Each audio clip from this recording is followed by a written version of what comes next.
그러니까 우리나라는 창의적인 애들이 좀 무시당하고, 그 다음에 위험하다고 생각을 해요. 우리 교육 자체가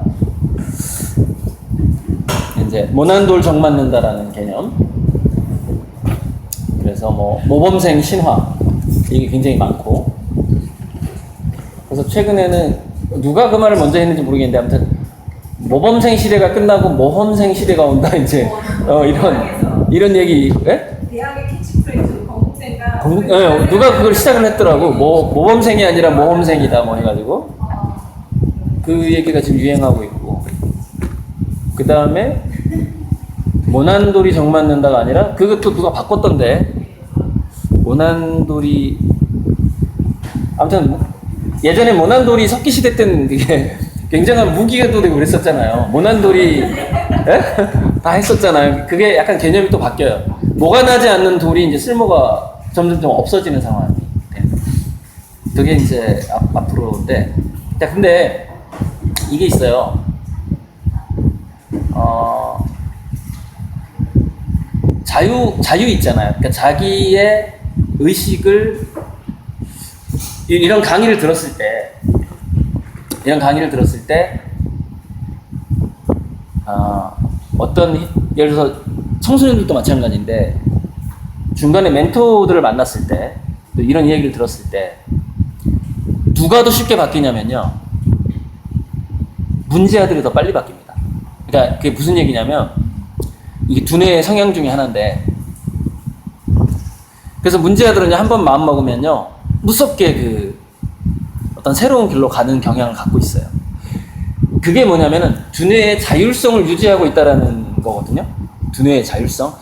그래서 개과천선. 개과천선. 그러니까 개과천선의 확률과 비율이라는 게 있어요. 학생 좀 추워요? 안 추워? 아니, 바람 방향 이렇게 해놔가지고 좀 추울까봐. 추우면 얘기 좀 올릴 테니까.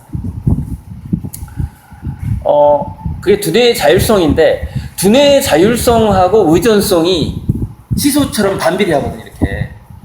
자율성이 올라가면은 의존성이 떨어지고, 자율성이 떨어지면 의존성이 올라가는데, 의존성이 뭐냐면요,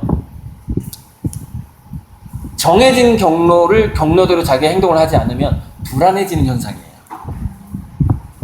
그게 의존성이거든요. 그래서 그러니까 의존성이 중독 현상을 만드는데, 그 의존성이 처음에 시작하는 게 뭐에서부터 시작을 하냐면 두뇌 안에서 짜증날 때 시작을 합니다. 짜증날 때. 그러니까 무슨 얘기냐? 유치원 때까지 애들은 의존성이 없어요. 초등학교 들어가게 되면 의존성이 생기게 됩니다. 왜 그러냐면 교실에 앉아있는 게 너무 짜증이 나는 거야. 교실에 앉아있는데 뭐 이렇게 선생님 수업을 이렇게 집중하라고 하고 말이야. 나 막 날아가는 새 보고 싶은데 왜 자꾸 앞에 안 본다고 막 분필 던지고 막 이러는 거야. 봤더니 우리 때는요, 초등학교 때도 되게 엄했어요. 올릴게요. 기침하고 막 그러네.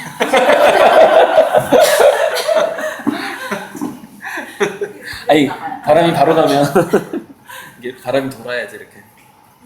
자, 오케이. 그래서 그게 의존성이 이렇게 형성이 되는 거죠. 그 자리에서 내가 떠날 수가 없는 거예요. 떠날 수가 없으니까 그러니까 무서운 거예요. 여기서 일어나면 집에 가도 엄마한테 혼나지. 자기가 있을 곳은 교실밖에 없는 거예요, 지금 상황이. 우리가 지금 어렸을 때 자랐을 때 한번 생각을 해보세요. 갈 데가 없잖아요. 그래서 그 안에서 이제 창의적인 애들은 어떻게 그 위기를 모면하냐면 다른 생각을 해버려요. 그러니까 다른 생각을 하는 것에 뛰어나잖아요, 창의적인 애들이. 그죠? 그리고 그 상상력이 좀 이렇게 생생하잖아요. 두뇌가 막 이렇게 복잡하니까. 그래서 어떤 갈등으로부터 자유롭냐면 이걸 안 하는 거예요. 나 선생님 말씀 들어야 되나? 놀아야 되나? 책 봐야 되나? 이 갈등을 안 하는 거야. 그냥 놀아버려. 그냥. 그냥 무시해버리는 거예요. 그 앞에 칠판, 공교육 다 무시해버리는 거예요. 이게 진짜 창의적인 애들이에요. 그래서 공교육에서 그걸 상상을 통해서든, 근데 그게 안 되잖아요? 그러면 이제 짜증나기 시작하거든요. 그러면 이제, 뭔가의 대리만족이 필요해요. 대리만족이 필요한데, 그게 꼭 참았다가 게임, 술, 이런 식으로. 담배, 이런 식으로 이제 그걸 해소하는 게 드디어 시작을 해요. 그리고 뭐 다른 상상을 하기도 하죠. 그러니까 다른 상상을 하는데 그게 창의적인 애들은 약간 더 자기가 신나는 상상이나 즐거운 상상을 함으로써 두뇌의 자율성을 유지하거든요. 근데 그런 신나는 상상을 못하게 되면은 뭔가 이런 상상을 하게 돼요. 이렇게 교실에 가보면 앞에 붙어 있잖아요. 수능 점수가 1점이 높으면 마누라의 얼굴이 바뀐다. 뭐 이런. 그래서 오늘 잠을 자면 꿈을 꾸지만 오늘 잠을 안 자면 꿈을 이룬다. 뭐 이런 거. 이런 게 막 붙어 있잖아요. 거기에 의존하게 되는 거예요. 그 문구에. 이게 유사하게 사이비 종교에 빠진 상태랑 비슷합니다. 이게. 출세라는 종교에 빠지게 돼요. 출세 종교에. 그리고 그 출세 종교는 자본주의랑 긴밀하게 연결돼 있어요. 왜? 부자가 될 수 있어라는 그 기대감. 이게 사실 종교죠, 이게. 거의. 거기에, 그러니까 완전히 또라이 창의적인 애는 그것도 안 봐요. 수능 점수가 뭐 다 무시해. 뒤에서 그냥 딴짓을 하는 거예요. 이렇게 막 그림 그리기 하고 이렇게. 그러면 두뇌가 자율성 유지가 되는데, 그래서 공교육에서 공교육의 그 영향력을 완벽하게 일탈하지 못한 사람들은 대부분 그런 종교를 하나씩 갖게 됩니다. 출세교라는 종교를 하나씩 갖게 돼요. 그래서 거기에 점점점 의존하게 돼요. 근데 그게 이제 나중에 어떻게 되냐면은 공무원 해야 되는 거 아니야? 이런 욕구하고도 관련이 되고요. 그 다음에 뭐랑 관련되냐면 시집을 잘 가야 돼. 이런 거. 배우자를 잘 만나야 돼. 그래서 자기 자식들 이렇게 손보고 할 때 집안 그 개인한테 별로 관심이 없고 그 학벌이라든가 이런 게 이게 다 뭐냐면 사이비 종교 현상이에요. 유사 종교 현상입니다. 그런데 그게 예를 들어서 게임에 빠졌다거나 아니면 그것을 잠시 보류하면서 출세 종교라는 것에서부터 그 미래 가치에서 우리가 왜 특정 종교 이름은 말 안 하겠지만 굉장히 인원수가 많은 종교 중에 뭘로 버티죠? 구원, 휴고, 천국. 여기가 자기가 중고 집단이 아니야, 이 지구가. 나중에 자기가 갈 곳이 중고 집단이에요. 그게 바로 그거예요.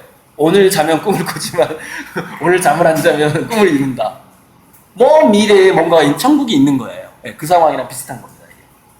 자, 그런데 이런 심리가요, 이제 이게 두뇌에 세팅이 되게 되면은, 이게 그 사람의 삶에서 현재와 과정이 사라지기 시작합니다. 미래를 기대하는 것에 너무 두뇌가 이제 길들여지기 시작하는 거죠. 그러니까 현재에 대한 감각이 둔해지기 시작해요. 근데 그런 엄마들이 자녀를 키우게 되면 어떻게 되냐면은, 자녀를 바라볼 때도 자녀의 미래라는 종교에 빠져버려요. 교실에서 그렇게 세팅이 됐으니까, 두뇌가. 그래서 근데 또 누가 더 심하게 빠지냐면은, 그 선생님이 시킨 대로 내가 또 잘 못한 거야. 오늘 그냥 잠을 자버린 거야. 오늘 잠을 안 잤어야 꿈을 이루는데, 오늘 또 자기가 자버렸네? 매일매일 자버렸네, 잠을. 그래서 스카이 대학을 결국 못 가고 막 이런, 과거에 이제 그 종교 교주가 시킨 대로 이제 못한 거에 또 쌓여 있는 거예요. 그러면은 자식을 딱 낳은 순간 그걸 자식한테 딱 전이시켜요. 자식의 미래로. 그래서 그렇게 되면은 자식의 감각에 대해서 굉장히 둔해져 버려요. 자식의 미래가 더 중요한 상황이 되니까. 여기서 실패하게 되는 게 뭐냐면 바로 감정 코칭이라는 걸 실패하게 됩니다. 어린아이의 감정을 무시하기 시작해요. 그래서 뭐가 그 사람을 차지하게 되냐면 이래야 돼 저래야 돼가 더 많이 차지해버려요. 그 엄마의 양육 태도에서. 그래서 모범생을 만들고자 하는 욕구, 뭐 성적을 올리고자 하는 거, 한글을 빨리 가르치고자 하는 거 다 소용없는 건데 사실 한글 빨리 가르친 부작용만 있는 경우가 전 더 많다고 봐요. 그래서 독일에서는 7세 이전에 알파벳을 가르치면은요 벌 받는데요. 이렇게 얘기하는데 학교에서 당신 자녀가 뭐 학교에서 적응 제대로 못해도 우리가 책임질 수 없다. 배워가는 재미가 이미 상실이 됐고 너무 압박해버렸잖아요, 애를. 그 두뇌가 이미 자율성이 상실되기 때문에 창의성이 수반된 수학 능력에는 더 약해져 버리죠. 자율성이 강한 두뇌일수록 우회성과 복잡성이 다가왔을 때 대처 능력이 더 좋아요. 그러니까 공교육을 완전히 교육 안 받은 사람이 이런 사례들이 있어요. 건물 청소부가 회사를 살린 사례가 한 몇 건 있거든요. 제가 이제 그 창의성은 어떻게 나오는 거에 대한 이런 책들을 보면 그런 사례들이 간혹가다 나옵니다. 예전에 그 치약 회사에서 아주 유명한 사례인데 사람들 치약을 어떻게 하면 많이 쓰게 해서 우리가 부자가 될 수 있을까? 치약 회사가 엄청 고민을 하고 있었대요.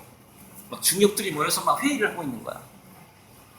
그래서 하고 있는데 결론이 안 나는 거야. 그러니까 그때는 기술력이 좋지 않았겠죠. 치약 색깔을 이쁘게 해볼까? 뭐 등등등. 그럼 기술이 조금 많지 않았을 수도 있는데 어떻게 마케팅을 해야 되지? 막 이러고 있는데 청소부 아줌마가 지나가다가 치약 구멍을 넓히면 되잖아. 이러고 지나가는 거야. 그러니까 그 회사에서 그게 옛날 치약 구멍은 요만했던 거예요. 왜냐면은 다 아껴 쓰던 시대잖아. 아껴 쓰던 시대다 보니까 이게 사람들이 짜는 게 힘들어. 그 작은 치약 짤 때 힘들어요. 그 구멍이 작으니까 삐질삐질 나오거든요. 이게 묻히려면 되게 힘들어. 아줌마가 구멍 넓히면 되잖아 하고 쓱 지나가더래. 그러니까 그 사람들이 황당한 거예요. 그 생각을 왜 못했냐 이거죠. 왜? 구멍을 넓혀버리면 사람들이 뿡 짜버리잖아요. 이게. 그래서 치약이 요만큼 잘라 그랬는데 요만큼 나와버리잖아요. 갑자기 판매율이 확 올라가는 거예요. 치약이. 소비가 빨라져 버리니까. 거기까지는 책이 안 나오더라고요. 그 아줌마 보상 받아야 되는데, 그죠? 근데 이게 자본주의 초창기 시대였죠. 소비를 막 늘리는 그런 상황이었죠. 그런 사례 되게 많아요. 그 다음에 경비 아저씨가 뭔가 해결해주는 사례도 있어요. 그래서 생각해보세요. 청소부 아줌마하고 경비 아저씨의 특성이 뭐죠? 공교육에 적게 노출됐다는 특성을 갖고 있습니다. 공교육에서 열심히 안 했거나 아니면은 돈이 없어서 노출이 안 됐거나. 예. 그러니까 그런 게 사실 과거에도 그런 사례들이 있어 왔던 거예요. 그래서 뇌과학적으로 진짜 창의성은 굉장히 자율적이어야 되는 것이고 특정 종교에 이렇게 과다 노출이 되면 안 되는 거예요. 특정 방향성에. 그럼 그 사람은 계속 그것만 생각하게 되는 이게 사일로 효과라고 그래요. 뭔가 이게 벙커에 갇혀버리는 거죠. 그 사고가. 그러니까 우리 그 공교육이 그런 효과가 있었던 거죠. 지금까지. 그러니까 이게 지금 그 공교육에 적게 노출된 사람들이 출세하는 현상이 그러니까 이건 뭐냐면요. 특이한 현상이 아니라 사실 뇌과학적으로 본다면은 자율적인 두뇌가 창의성을 발휘할 기회를 만났을 뿐인 거예요. 자율적인 두뇌인 거죠. 자, 자식한테 중독되는 얘기 좀 할게요. 그래서 이렇게 되는 겁니다. 보통 남자들이 이렇게 남녀 간에 중독이 되는 것에 차이가 있는데 그 차이가 뭐냐면 우리 인간의 두뇌가 무엇을 더 즐거워하느냐의 차이거든요. 그래서 남자들은 되게 중독이 될 때 도박, 술, 섹스 세 가지에 중독이 됩니다. 이걸 좋아하죠. 그거를 좋아하도록 그 남성이 자라왔기 때문에 그렇습니다. 그래서 계속 막 섹스 파트너를 바꾸는 거, 이것도 섹스 중독이거든요. 술 안 마시면 안 되는 거, 술자리 일부러 막 만드는 거, 술자리에서 싸우는 거, 왜 그 중독되는 줄 알아요? 사냥 때문에 그래요. 사냥. 그러니까 우리가 남자들은 사냥에 중독돼 있어요. 오랫동안 뭔가를 사냥을 해야 했기 때문에. 근데 사냥할 때는 화를 내는 호르몬이 나와줘야 되거든요. 근데 술은 마시는데 자기 본능이 깨어나잖아요. 남자들의 본능이 깨어나잖아요. 싸우고 싶어져요. 술 먹고 팬 다음에 그래서 폭력 남편들이 그 패턴이 딱 정해져 있습니다. 술 먹고 들어와요. 고성방 가면서 들어와가지고 자기 부인의 잔소리하면 때려요. 한참 때리다 보면 성욕이 일어나요. 그 다음에 그게 그래서 가정강간이 일어나는 겁니다. 부인은 싫어하는데 그 가정 내 이제 지금은 가정 내 강간도 그게 아마 처벌이 될 겁니다. 부인이 원치 않았는데 하면 강간이에요. 그게 패턴이에요. 그렇게 중독이 되는데 여성들은 몇 가지 뭐에 중독되냐면 자 과일 따는 거, 그 다음에 과일 따는 게 여성들이 뭘로 중독되는지 알아요? 보험, 적금, 그 다음에 은행에다가 저축하는 걸로 중독돼 버려요. 그 중독 현상이에요. 그래서 적절할 때 돈을 못 쓰게 돼 버려요. 그 다음에 부동산 투기 이런 거, 임대료 그 중독 현상입니다. 이제 그것도 여성이 쉽게 빠지는 중독이죠. 그런데 그거보다 더 쉽게 빠지는 중독이 바로 뭐냐면은 자식에 대한 기대라는 중독이에요. 왜 여성으로 태어났다라는 것 자체가 DNA에서 돌봄 유전자를 확 켜버리거든요. 그러니까 남자들한테는 돌봄 유전자가 닫혀 있단 말이에요. DNA. 그 신호 체계가 나오질 않아요. 그 호르몬이 안 나와요. 아예. 자식을 키우려면 그 호르몬이 나와야 돼요. 근데 남자들은 그 호르몬이 안 나오죠. 뭐 노력하면 나오긴 하는데, 그리고 가끔마다 중성적인 남자들 있잖아요. 그러면은 이렇게 애기 돌보기 좋아하는 있을 수 있어요. 있을 수 있는데 대개는 아니고 그 DNA가 켜져 있지 않기 때문에. 그래서 돌봄 호르몬이 나오기 시작하는데 그게 여성들이 돌봄 중독에 많이 빠지게 되죠. 돌봄 중독. 돌봄 중독에 빠지는데 그게 자녀를 바라봤을 때 두뇌를 딱 사진을 찍어보면 자녀와 내가 독립적인 인간으로 느끼는 사람은 중독이 안 된 거고요. 자녀를 바라볼 때 자녀의 모든 행동이 마치 내가 하는 것처럼 느끼는 엄마들이 있거든요. 그게 중독 상태입니다. 그게. 근데 그 중독 상태가 유독 동양애가 많은 거예요.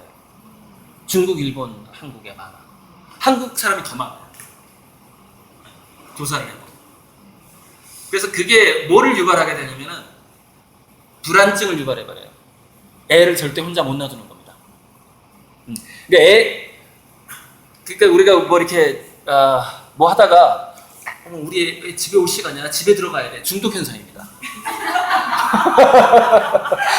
중독된 거예요. 중독이 전이가 된 겁니다. 공교육 다닐 때 짜증이 나가지고 뭔가를 기대하기 시작했는데 그 기대가 전이가 되다가 부동산 투기로 전이 되는 사람도 있고 막 저축으로 전이 되는 사람이 또 뭘로 전이 되기도 하냐면요. 이게 이제 또 여자들의 특성인데 집안 꾸미기. 집안 꾸미기에 또 많이 중독돼요. 집안 꾸미기하고 그다음에 청소하는 거하고 그다음에 치장하는 거. 암컷들이 좀 이렇게 조류나 이렇게 밑으로 내려가게 되면은 수컷들이 이렇게 막 이렇게 더 많이 활약하고 치장을 하는데 이게 영장류로 오게 되면서 원숭이 같은 경우에 이렇게 됩니다. 암컷이 배란기가 오면 나 배란기가 왔어요 라고 신호를 하기 시작해요. 엉덩이가 더 빨갛게 변한다거나 이렇게 부풀어 오른다거나. 그게 우리가 립스틱 칠하는 걸로 연결됐다라고 주장하는 사람도 있어요. 여자들이 립스틱을 칠하는 이유, 나 매력적인 여자야 이거 보여주려고. 이 본능을 벗어날 수가 없다는 게 이게 립스틱을. 그게 이제 영장류로 오면서 그게 약간 바뀌어요. 그래서 치장하는 중독이 생기기 시작합니다. 여자들한테. 그래서 이게 그 중독이라는 게 공교육에서 어떤 종교적인 어떤 도구마에 빠진 거에 계속 연장선상에 있기 때문에 시야를 굉장히 좁게 만들어요. 넓게 보지 못하게. 그러니까 제가 방금 얘기한 중독 중에 어느 거 하나라도 있는 사람은 현실을 제대로 못 봅니다. 그러니까 자녀에 대한 중독이 강할수록 어렸을 때 육아가 제대로 하기 힘들어요. 객관적으로 보지를 못하는 겁니다. 왜냐하면 불안증이 생겨버려요. 자녀가 눈에서 안 보이면 불안증이 생기고 2m 떨어지면 불안증이 생기고 조금 위험한 걸 방치를 못 해줘요. 못 시켜요. 그러다 보니까 이게 이제 여성의 그 본능이다 보니까, 그리고 우리가 여권이라는 게 여성이 자유롭게 살아오지 못했잖아요, 지금까지. 그러니까 그 중독에 빠진 사람이 사실 굉장히 많은 겁니다. 자식 바라보고 사는 여자들 얼마나 많아요, 엄마들이. 그게 뇌과학적으로는 비정상적인 현상이고 의존성이고 중독 현상이라는 것을 인정을 해야 돼요. 모든 치료의 근본, 자기가 환자라는 걸 인정하라.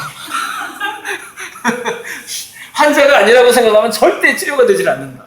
절대 치료가 되지 않는다. 환자라는 걸 인정해라. 그리고 그것은 서서히 자기가 중독된 거에 당해왔다는 것을 인정해야 된다. 그리고 그거는 그 원인은 사실은 초등학교 교실에서 시작한다. 자기는 자유롭게 살아본 적이 없었던 거죠. 그런 무조건 중독 의존성. 거기서 위로를 받고자 하는 거예요. 어쨌건 그게 이제 자율적인 두뇌와 의존적인 두뇌의 차이고 남성과 여성의 중독 현상의 차이예요. 그래서 지금 그 중독 현상을 하던 대로 하지 않으면 그걸 벗어나면 불안해지기 때문에 벗어날 수가 없고 집안에 들어가서 자꾸 애한테 뭘 먹이고 싶고 학교 갈 때는 뭘 자꾸 막 챙겨주고 싶고 숙제 다 했어 막 물어보고 싶고 이게 지금 다 그 중독 현상에서 의존성으로 나오는 거거든요. 그런데 이제 여기서 핵심으로 넘어가자면은 이게 이제 제가 가정에 들어와서 엄마와 자녀 관계로 지금 이 얘기를 하고 있잖아요. 근데 이 얘기를 제가 강의에서 많이 하는 이유가 뭐냐면 공교육이 안 바뀔 것 같아서 하는 얘기예요. 그러니까 학교에 뭔가를 기대해서 우리나라에서 파사리스 같은 천재들이 나오고 그 다음에 일자리 경제가 놀자리 경제로 백수들이 많아지는 사회에서도 즐겁게 살고 우리가 즐겁게 사는 게 왜 중요해지냐면은 우리나라 사람들만 백수가 많이 되는 게 아니거든요. 미국, 유럽 다 마찬가지거든요. 중국까지도 백수가 많이 될 거예요. 근데 여러분 백수들을 국가에서 방치하면 어떻게 되죠? 폭력하고 밀란이 일어나요. 국가가 붕괴해버려요. 막 죽이기 시작하는 거죠. 그래서 모든 단체는 집단은 처음에는 그 감옥에 가두기 시작하다가 더 이상 그 감옥에 가둘 수 없을 때는 정책을 바꾸게 돼요. 그래서 결국에는 그 수많은 백수들을 위한 정책이 나오기 시작을 하죠. 중간에 우리나라도 분명히 폭력, 자살, 범죄가 많이 늘어나게 될 거예요. 앞으로 한 10년간, 10년에서 한 20년간. 그럼 이것을 근본적인 정책은 이것을 막을 수 있는 근본적인 정책이 뭐냐 하다가 어떤 국회의원이 이렇게 얘기할 거예요. 그게 바로 일자리가 생겨야 된다. 또 전부 나쁜 일자리밖에 지금 나오고 있는 얘기죠. 막 나오다가 일자리를 어떻게 만드냐 그러면 이제 어떤 사람이 이렇게 얘기할 거예요. 우리나라에서 지금 일자리를 만들 수 있는 방법이 없다. 그게 현실인 거예요. 제 생각엔 5년 후부터 이 논의가 나올 거라고 봐요. 저는. 이 다음 정부부터. 그렇게 되면 어떻게 하냐면은 그러면 국민들이 일자리가 없는데 어떻게 폭력이나 그런 어떤 자살 충동이 일어나지 않도록 할 것이냐. 그러면은 국민들에게 뭔가 관심사를 줘야 되고 하고 싶은 일, 취미 활동을 하도록 시간을 줘야 되는데 거기서 나온 개념이 뭐냐면은 노동권이 그러니까 일자리가 놀자리로 바뀌죠. 노동권이 활동권으로 바뀌어버려요. 그러니까 이렇게 모든 인간은 노동할 권리가 있다라는 게 있었어요. 지금까지 그게. 그래서 취업 못하면은 직업 발전해줘야지 이랬었잖아요. 이 개념이 완전히 바뀌어버리는 거예요. 어떻게 바뀌냐면은 생활권, 활동권. 모든 인간은 자기가 원하는 곳에서 원하는 취미 활동을 할 권리가 있다로 바뀌어버려요. 인권의 핵심이. 이게 앞으로 10년간 바뀌게 될 겁니다. 10년, 20년 지나면 완전히 바뀌게 되는 거죠.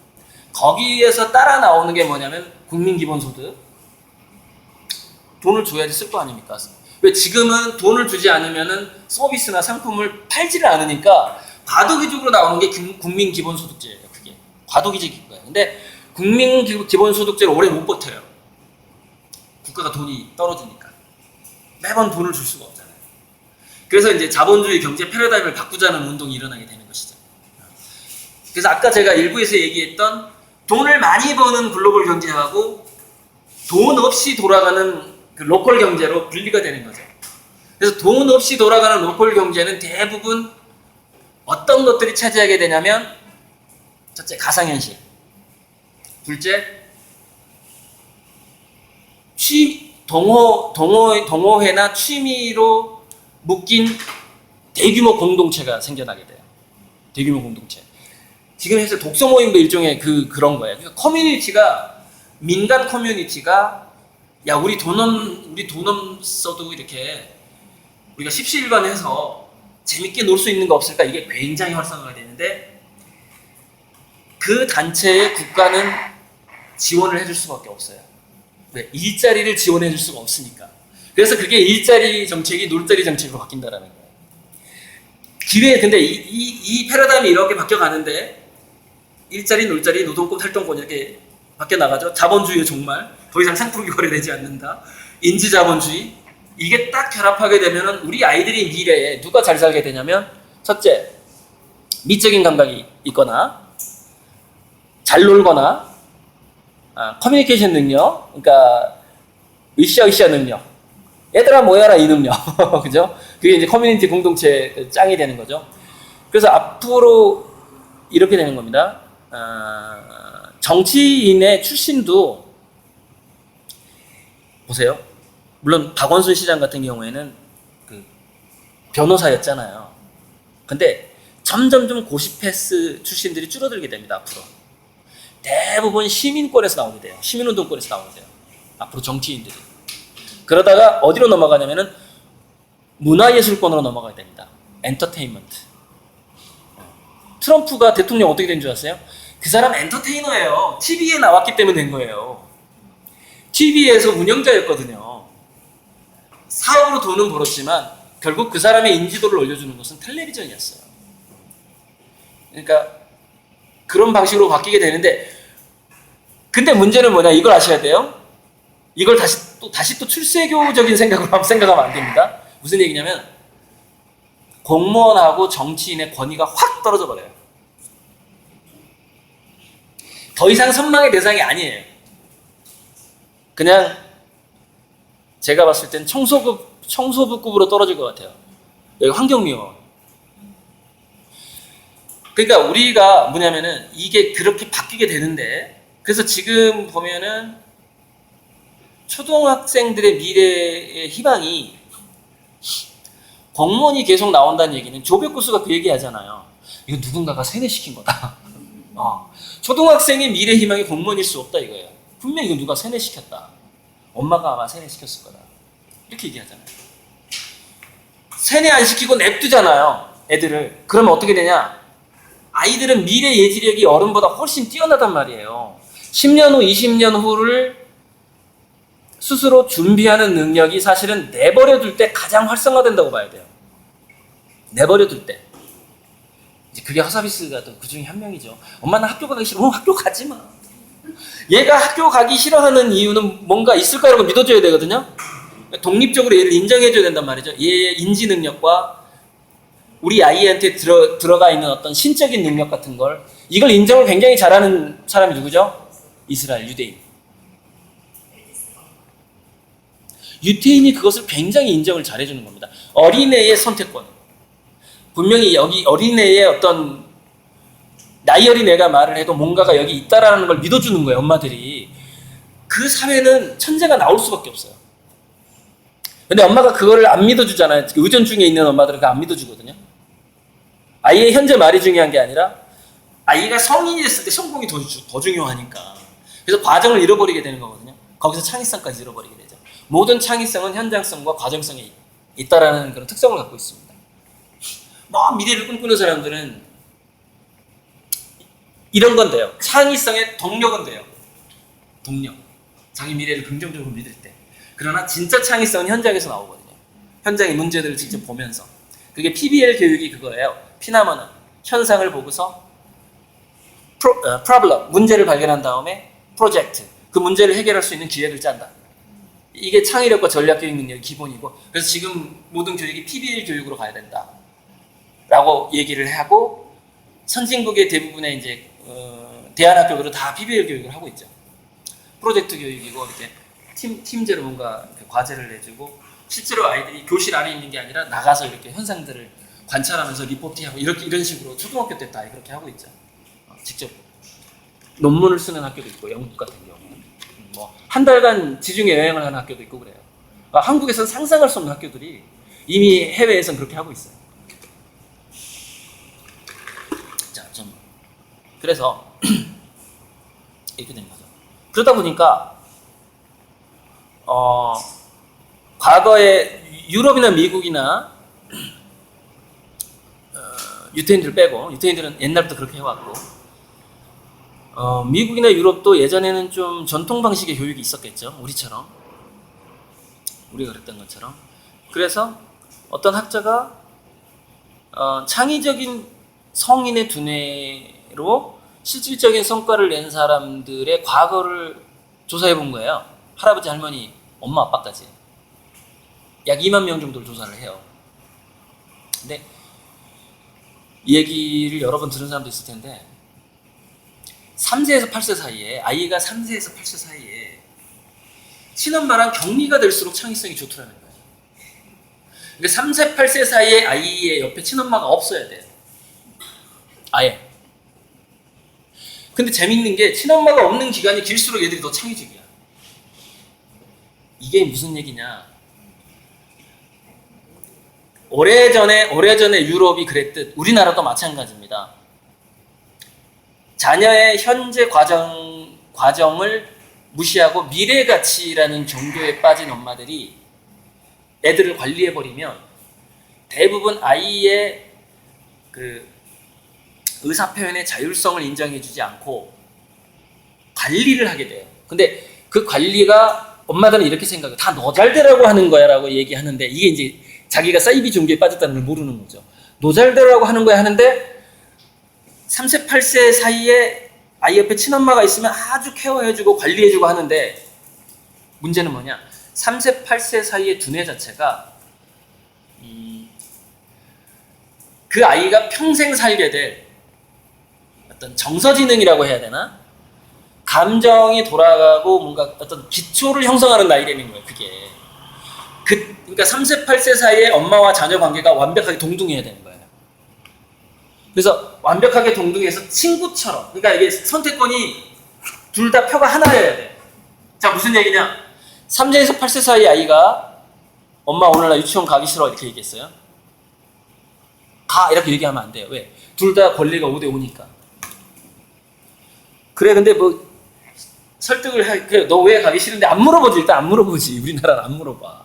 가야 되는 거죠. 물어보지도 않지. 왜 가기 싫어? 이렇게 하는 엄마가 몇 명이나 돼요. 학교 가기 싫다고 하는 애한테. 물어봐야 되고 얘기를 들어야 되고, 근데 학교 가는 것 대신에 더 하고 싶어하는 놀이가 있고 하거든요. 그러면은 그 놀이를 하게 해주잖아요.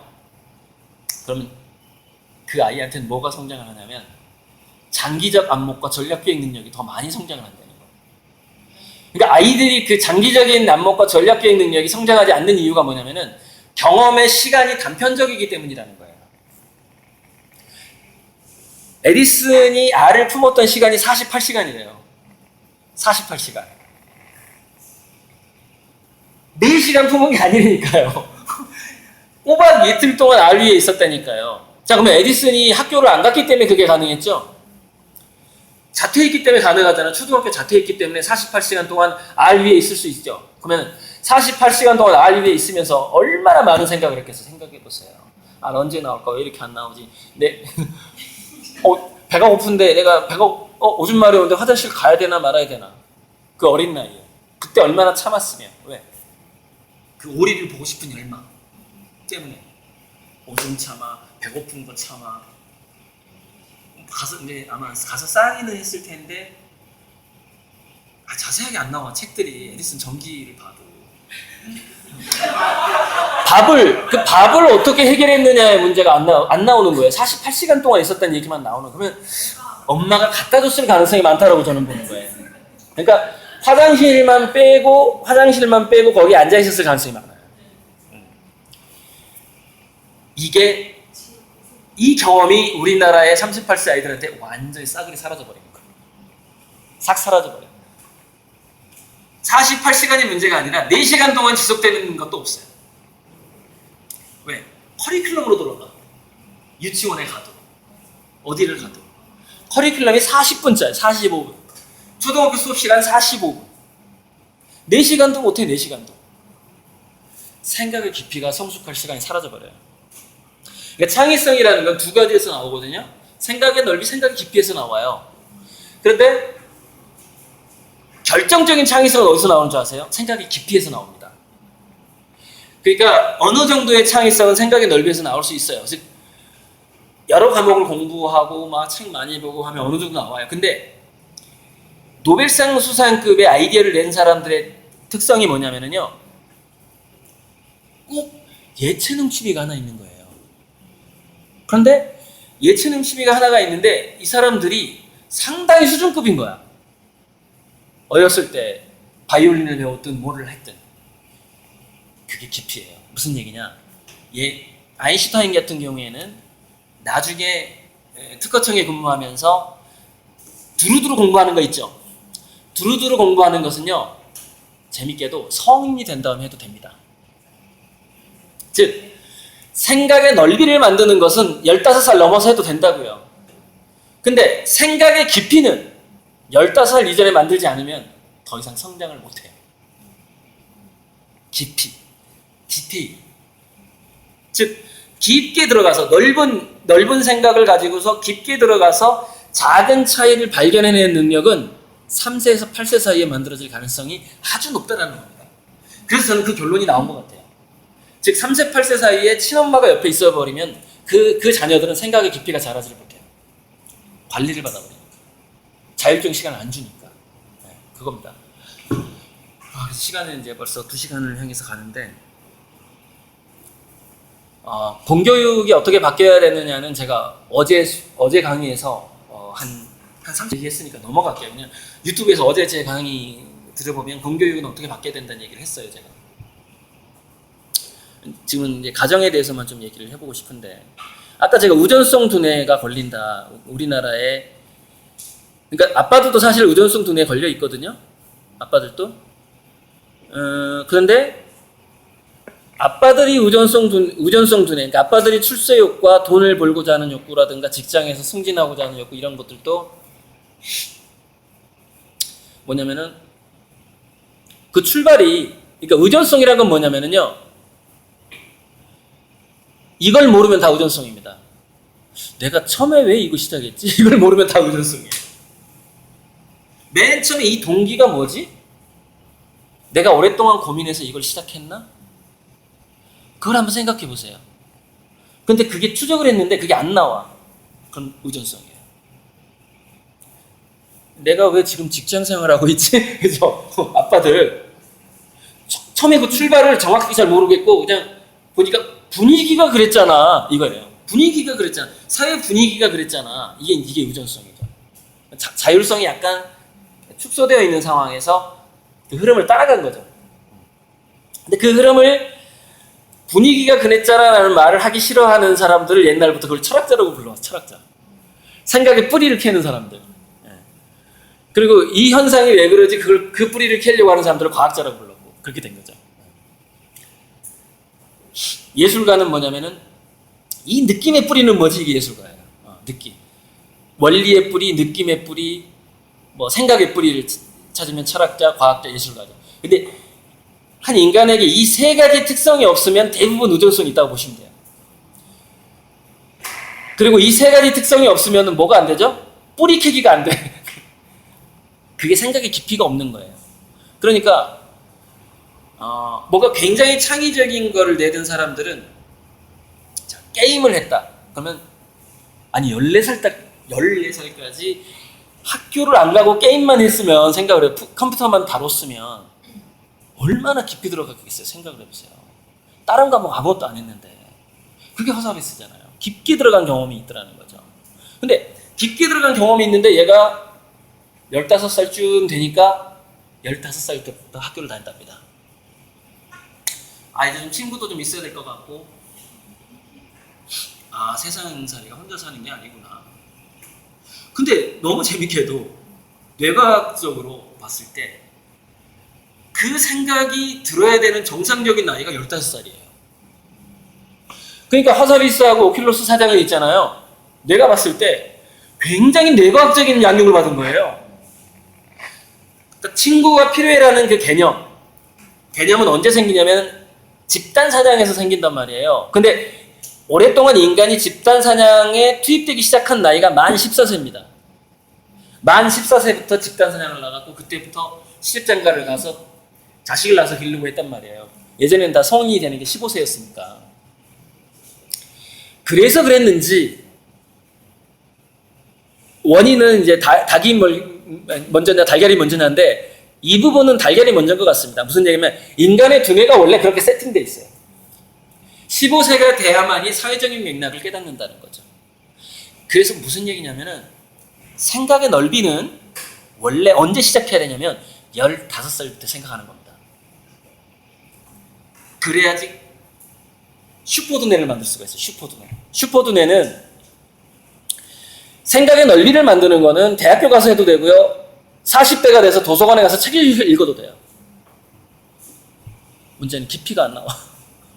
3살부터 8살 사이에 엄마가 나를 관리해버렸어. 깊이가 안 나와. 네.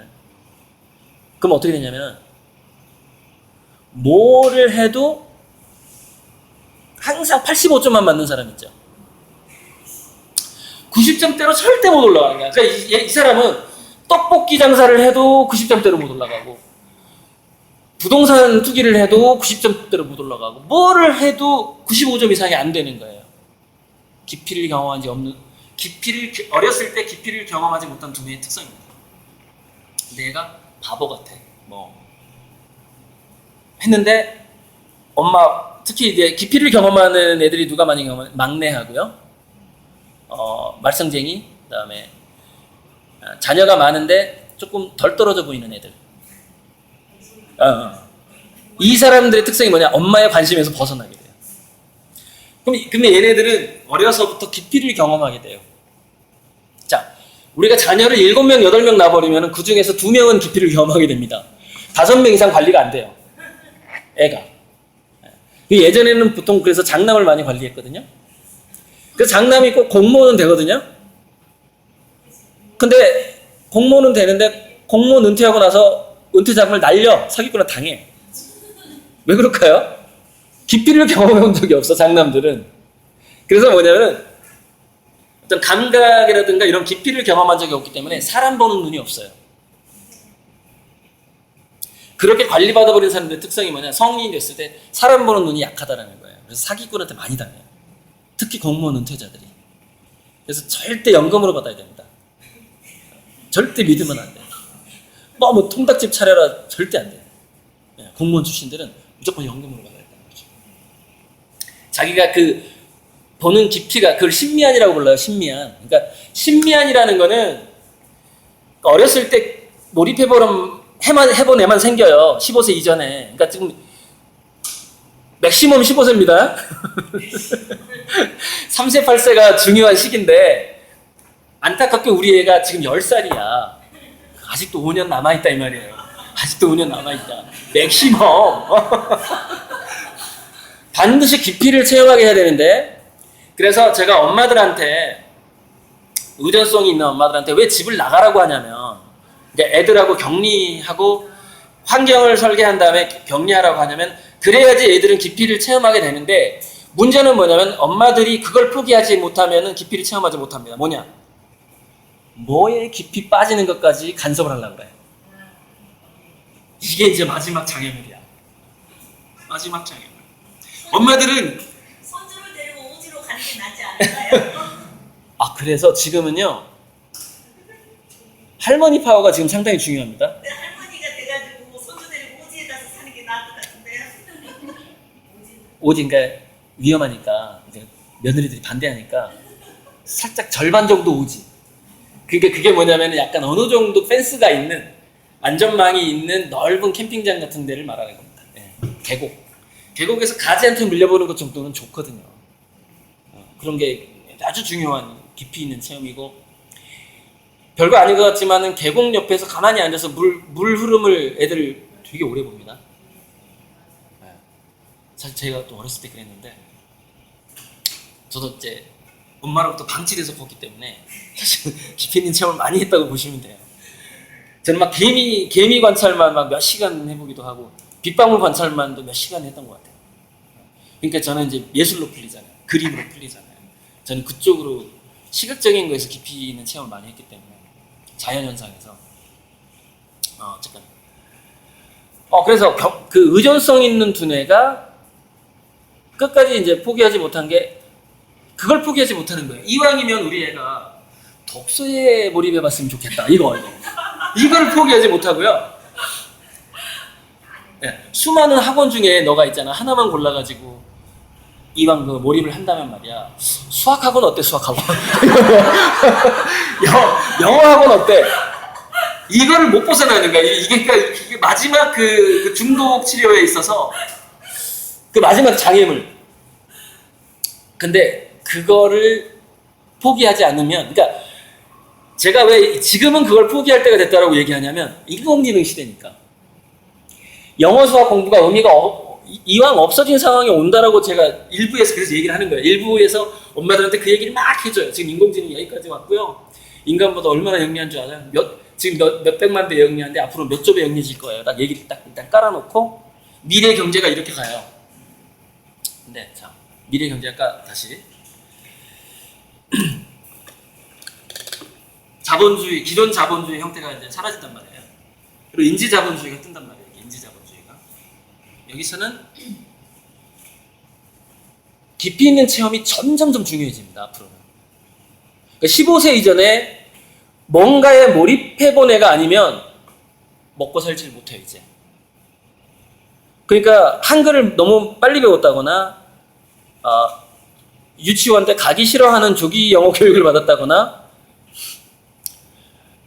또는 그냥 자기 부모가 모범생이었기 때문에 자기 자식도 그렇게 국영수사가 5과목을 다 잘하는 방식으로 해서 공교육에서 쭉 키웠다. 안 돼. 할 일이 없어, 할 일이. 그 할 일이라는 게 이 기존의 상품을 팔던 자본주의에서 우리가 엘리트들이 뭐를 했었냐면 지금 인공지능이 할 수 있는 역할을 대신했거든요. 그래서 지금까지의 공교육은 인간을 좀 성능이 좋은 컴퓨터로 만드는 교육이라고 보시면 돼요. 근데 훨씬 성능이 좋은 인공지능들이 보편제가 되고 2040년경에 손종희 씨가 한 얘기입니다. 2040년경에 인공지능 로봇의 인구가 100억이 될 것이라고 얘기하고 있어요. 100억 명이 돌아다니게 돼요. 2040년에. 그러니까 지금 우리 저출산 문제 있잖아요.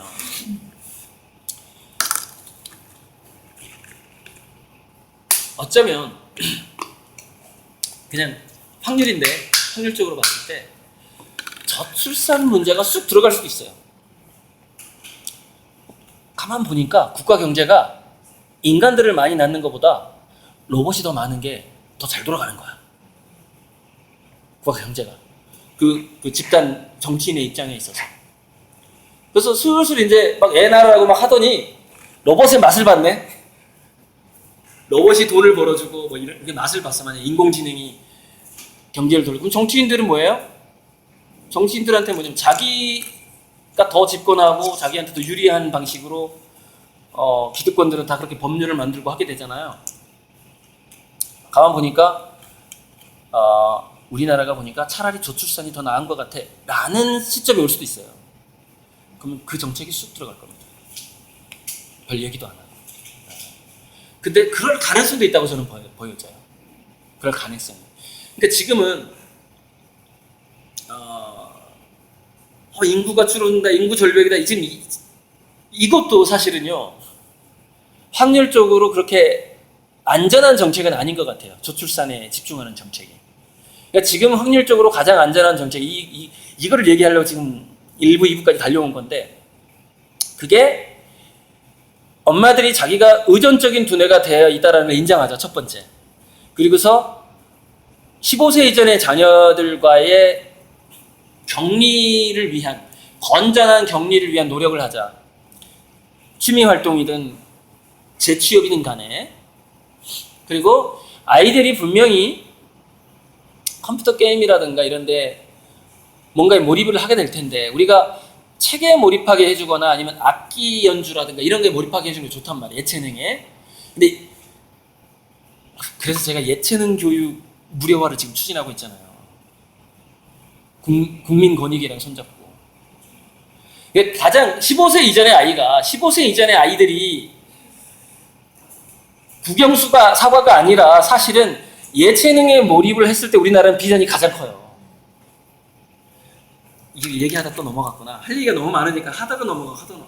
인지자본주의가 되게 되면은 그 감각의 세계가 온단 말이에요. 그리고 감각의 세계라는 건 디테일과 깊이가 승부를 내게 돼요. 근데 15세 이전에 감각적인 깊이를 경험하지 못한 두뇌는 디테일이 실패하게 돼요. 디테일한 창의성이 실패하게 되거든요. 그러면은 그 전체 국가는 뭐에서 실패하게 되냐면은 가상현실 경제에서 실패하게 돼요. 그러니까 앞으로 다가오는 시대의 두 가지 경제의 축은 이렇게 보시면 될 것 같아요. 인공지능이라는 태양이 있어요. 그러나 이런 거죠. 우리가 가장 많이 먹는 음식을 뭐 쌀이라고 치자면 그래서 탄수화물, 지방, 단백질 있잖아요. 인공지능이 아마도 제 생각에는 탄수화물, 지방, 단백질 정도 우리가 먹는 음식에서 그 정도의 경제를 좌지우지할 정도로 굉장히 커질 것 같아요. 당분간은 커지는데 인지자본주의는 뭐냐면은 그거 말고 미네랄, 비타민 뭐 등등등 우리가 먹는 게 있어요. 꼭 그거 아니어도 뭐 소금 같은 거 이런 거 안 먹으면 인간이 죽는다. 생명 유지가 안 된단 말이죠. 인지자본주의가 싹 틀 때는 가상현실로 돌아가는 경제라든가 이게 그 다음에 게임머니라든가 이런 것들이 처음에는 작아 보이거든요. 근데 제조업 기반의 자본주의가 시들게 되고 인지자본주의가 커지게 되면은요, 가상현실 속에서 거래되는 돈이 훨씬 커지게 됩니다. 그래서 궁극적으로 인공지능이 돈을 쫙 빨아들였다가 다시 토해내기 시작하는데, 미래 경제에 있어서 그게 가상현실 속에서 인간의 원초적인 본능과 결부돼서 누가 누구를 더 즐겁게 해주고 감각적으로 행복하게 해주고 드라마 좋아하잖아요. 드라마 그게 스토리텔링이잖아요. 그러니까 스토리텔링, 감각, 미적인 감각, 잘 노는 거, 엔터테인먼트, 게임, 가상현실에서 해서 가상현실 구축에서의 뭐 가상현실 공간 디자인 이런 거, 이런 쪽으로 돈이 확 넘어가는 현상이 오게 되는데 그게 2040년경일 것 같아요. 2050년경이면 역전될 것 같습니다. 무슨 얘기냐? 인공지능 기반의 기존 플랫폼 기업들의 수입은 반드시 줄어들게 돼 있어요. 보편제가 되니까, 가격이 떨어져 버리니까. 그러나 그럼에도 불구하고 인공지능 경제가 확 컸을 때, 그때 인공지능이 인간의 거의 모든 세계를 이제 컨트롤을 하고 통제를 하고 우리한테 편의를 제공해 줄 거란 말이에요. 그러니까 그때는 막 건물이 살아 움직이는 것처럼, 이런 책상이 살아 움직이는 것처럼 변하는 거죠. 인간한테 편의를 제공해주고 우리는 그 대가로 아주 약간의 돈들을 그 기업들한테 몰아주게 되는 거예요. 돈을 많이 뜯어가지도 않아요. 왜? 우리가 가난하니까. 미래 인류는 다 가난해지니까. 조금씩 뜯어가죠. 그러니까는 몇 개의 기업만 살아남고 나머지 기업 다 망해버리는 거죠. 조금씩밖에 뜯어갈 수 없기 때문에 그 기업들은 점점 더 다수의 사람들로부터 돈을 뜯어가야만이 먹고 살 수 있잖아요. 그죠? 100원 마진 시대에서 1원 마진 시대로 가봐요. 그러면 소비자가 100배가 더 늘어나야 되잖아요. 그랑 똑같은 겁니다. 마진이 줄어들기 때문에 더 많은 사람들을 포섭하게 되고, 더 많은 사람을 포섭하기 위해서 인공지능 편의 어떤 기능을 더 무료로 제공하게 되고, 이렇게 되다가 그게 이제 우리 입장에서는 좋은데 인공지능 구글 입장에서는 나쁜 거예요. 결국엔 구글이 망하는 길로 가니까 마진은 점점 줄어들고, 인류는 소비를 할 수 있는 인류는 줄어들게 되고, 그래서 그게 이렇게 인공지능 기업이 점점점 수입이 줄어들게 되면 반면에 인지자본주의, 가상현실 속에서 인간의 원초적인 감각을 다루는 기업들이 훨씬 부자가 되는 현상이 나타나게 되는 겁니다. 그래서 미래의 권력이, 돈과 권력이 다 어디로 넘어가냐면 문화예술계로 넘어가 버려요. 문화예술계로. 즉 문화예술 쪽에 몰입 경험이 있는 사람들이 더 부자가 되고 더 CEO가 되는데, 지금은 인공지능이 기업에 있어서 굉장한 핵심 그 동력이잖아요. 기업을 키울 수 있는. 이게 계속 쭉 가지 않는다는 거죠. 이것도 한 50년 가다가 끝난다는 거죠. 그 다음 동력은 역시 뭐냐, 인공지능이 발달했을 때 인간의 경제권이 따로 이렇게 독립하게, 인간들끼리의 경제가, 그게 가상현실 뭐니든 뭐든 간에 화폐 개념을 떠날 것 같거든요. 화폐 개념을 떠났는데 푸마시 개념이 이제 다시 나오게 되는, 푸마시 개념이 나오게 되는 거죠. 이렇게 형성이 되는데, 이게 처음에는 작아 보이지만 결국엔 이게 커지는 거죠. 그래서 지금 학생 몇 살이지? 몇 살이야? 15세? 아, 좋아. 20살이라고 쳐. 30년 후가 2047년이잖아. 그치? 근데 2050년이잖아요. 이 친구가 50대가 되면은, 50대 초반이 되면은 2050년이거든요. 그러니까 저는 이 나이대 애들한테 이렇게 얘기를 하는 겁니다. 미래 사회가, 어차피 우리나라는 인공지능 경제권에서는 끝났다. 이길 방법이 없다, 지금. 인공지능 시대의 선점 효과는 훨씬 빠르기 때문에 지금까지 대기업이 커 나가는 것보다 훨씬 무섭게 커 나갈 거야. 구글이나 페이스북이. 포기해야 돼. 근데 만약에 그걸 포기하기 싫다 그러면 너가 구글에 취직을 해야 돼. 문제는. 근데 얼마나 힘든 줄 아니? 장난 아니야. 그러니까 그게 아마 너가 계산을 해봐. 구글에 취직한 사람들이 어떻게 해야 취직하는데, 사실 취직 안 하는 게 나아. 왜 그런 줄 아니? 구글도 결국에는 감원을 할 거기 때문에, 자기 직원을 자를 거기 때문에, 결국 인공지능이 너무 좋아지니까, 이건 뭐 인간이 필요가 없어지니까. 자, 그래서 이렇게 되는 거지. 너는 지금 우리나라의 교육은 가상현실 경제가 오는 것을 대비하고 거기다가 완전히 몰빵을 해야 되는 상황인 거죠. 몰빵을 해야 돼요. 그러니까 문화예술 공동체가 가상현실 속에서 그러니까 싸이가 강남 스타일로 전 세계를 사로잡는 현상이 지속적으로 일어나는 현상이 미래경제입니다. 그게 미래경제예요. 그러니까 요즘 애들이 보세요. 엄마 나 가수 할래, 연예인 할래, 많잖아요. 많죠. 영어 수학 학원 다니는 것보다 가수 하려고 했다가 실패하는 게 더 나아요. 그러니까 제가 애가 뭐에 몰입하는지에 대해서 포기하라고 그러잖아요. 지금은 포기해도 손해볼 게 없다는 거예요. 손해볼 게 없어요. 왜 손해볼 게 없냐? 어차피 포기 안 시키고 얘를 국영수사과를 시켰어, 예를 들어서. 그래도 취직 못해요.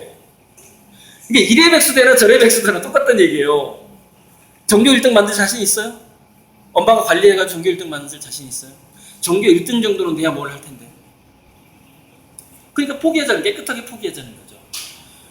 그러면 얘는 뭔가에 몰입하게 하게 된다는 거죠. 그러면 인공지능 경제가 지고 가상현실 경제가 떴을 때 거기서 부자가 된다는 거죠. 근데 우리가 평균 수명이 늘어난다는 거죠. 120살 살아야 돼요. 자, 2050년에 뭐 예를 들어서 우리가 90살이 된다고 칩시다. 근데 2050년경의 90살은요, 제가 봤을 땐 지금의 5, 60대 외모를 가지게 될 가능성이 아주 많습니다. 그때까지만 해도 막 이혼하고 결혼하고 이럴 수도 있어요. 90대였는데, 지금 황혼이 의원이 50대, 60대, 70대 가는데, 20년 후는 이제 90대가 황혼 이혼을 하는 거야. 나 당신 마음에 안 들어. 결론, 그치? 결혼하고 또 새롭게 애인을 사귀고. 여러분, 제가 가끔 인사동에 가거든요? 거기 탑골 공원 있죠? 거기 성매매가 얼마나 많이 일어나는 줄 아세요? 그래서 탑골 공원에 있는 노인들한테 당신 발기 돼요? 안 돼요? 조사를 해봤어요.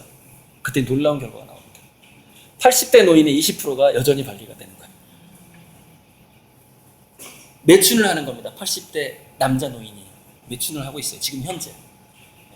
근데 건강이 더 좋아져요. 90대 이혼이 나온다니까요. 90대 나 세장가 간다는 얘기가 나온다니까요. 자, 그런데 이 친구가 50대가 됐을 때 그 부모님이 8, 90세가 되거든요. 그럼 생각을 해봐요. 우리 자녀가 50대 때, 40대 중반에서 50대 때 괜찮은 어떤 성공을 하는 게 더 나은지, 아니면 별로 가능성도 없는 거에 지금 막 사교육을 시키고 이렇게 하는 게 나은지, 이걸 잘 생각해 봐야 돼요. 그리고 이게 있다는 거죠.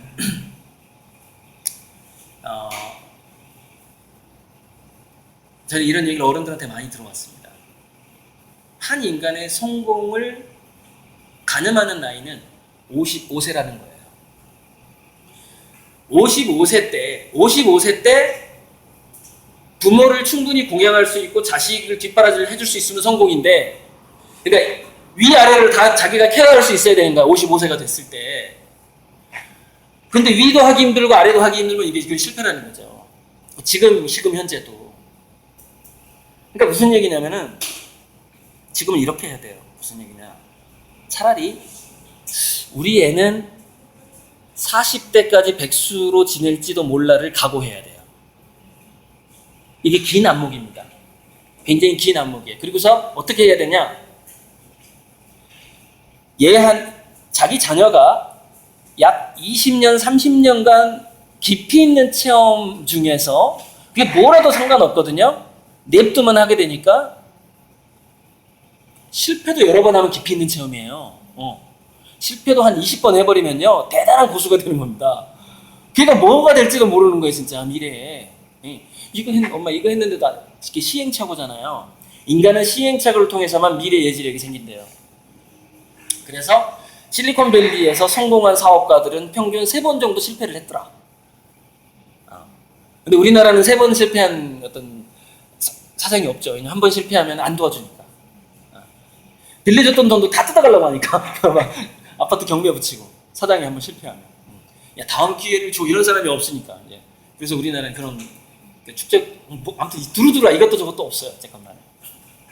자, 결론을 좀 내릴게요. 그래서 가장 안전한 교육이라는 게, 제가 이 얘기는 꼭 하고 끝내야 돼요. 제가 이제 벌써 2시간 20분이 돼 가는데, 무슨 얘기냐면, 15세 이전의 두뇌는 모방학습기고요. 모방학습기의 두뇌는 두뇌에서 상대방의 표정과 행동을 읽어내는 능력인 거울 뉴런 세포가 굉장히 활성화되어 있습니다. 그리고 이제 청소년기에는 중뇌, 감정을 다루는 중뇌의 센서링도 굉장히 강해요. 그래서 의존성 있는 부모가 자녀 옆에 있기만 해도 해롭습니다. 시간을 보내는 것 자체가 해로워요. 왜냐면 그게 15세 미만의 두뇌가 흡수해버려요. 그래서 제 강의 중에 자본주의가 우리에게 빼앗은 것들이라는 강의가 있거든요. 유튜브 강의 중에. 그 강의의 핵심 내용이 뭐냐면은, 이 시대에는 스승이 없다.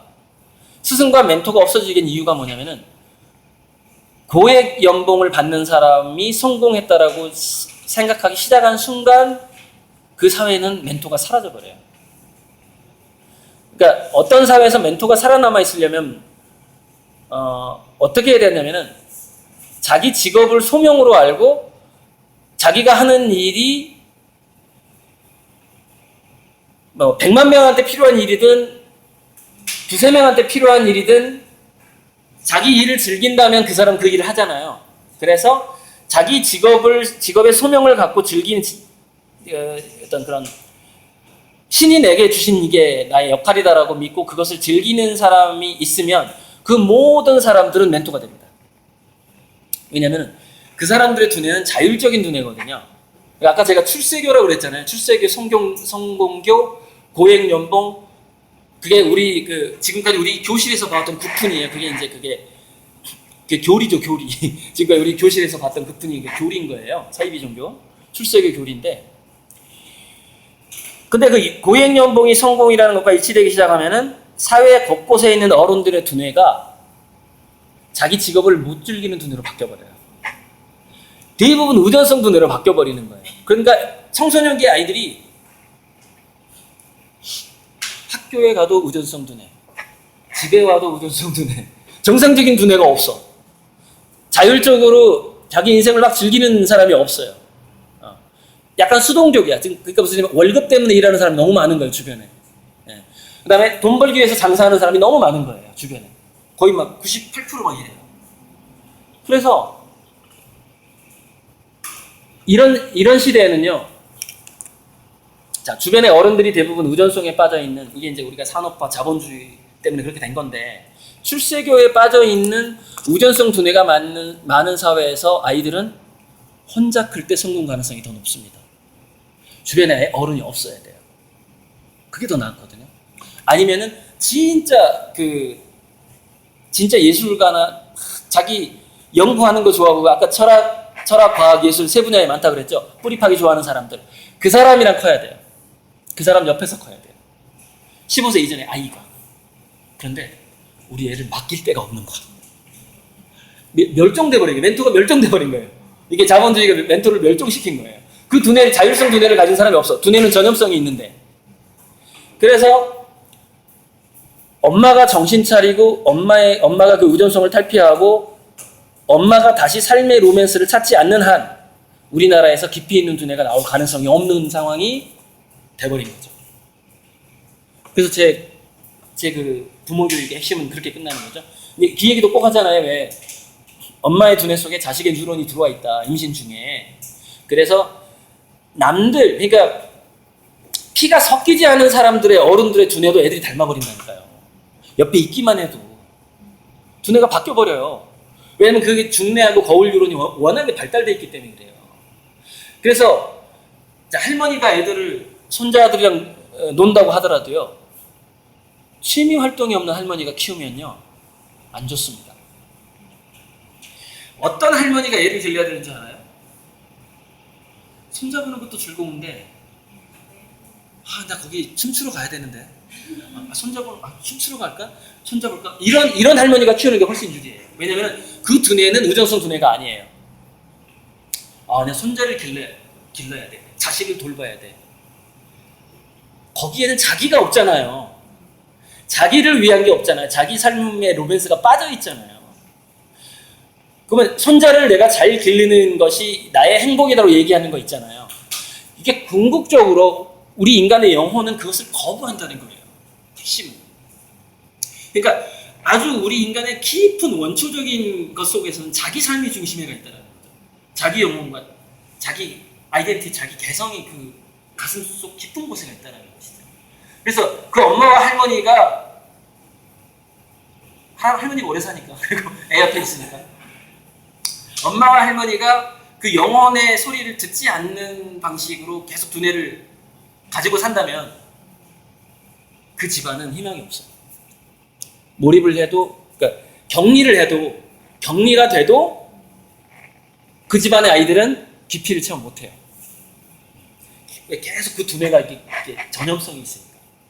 그래서 정말 엄마 혁명이 정말 너무 필요한 지금. 그러니까 우리나라에서 지금 엄마 혁명이 오면은 우리가 강대국이 되거든요. 그러니까 우리 DNA는 문화 DNA가 엄청나게 강하기 때문에. 싸이, 제 고등학교 5년 후배예요. 세화고등학교. 싸이. 동창회 때마다 영상 나와요. 선배님들 동창회 축하드립니다. 선배님. 그게 핵심입니다, 사실. 싸이 현상이 강력하게 일어나야 됩니다. 그게 갈수록 강해져요. 그래서 제가 주식 투자를 할 때는 엔터테인먼트 회사하고 게임 회사 해라 이렇게 얘기합니다. 2배, 3배 막 뛸 겁니다. 제조업에 하지 마라. 제조업은 계속 줄어드는 거죠. 여기까지 하고 시간 많으신 분은 저랑 커피 한잔 하시고요. 감사합니다.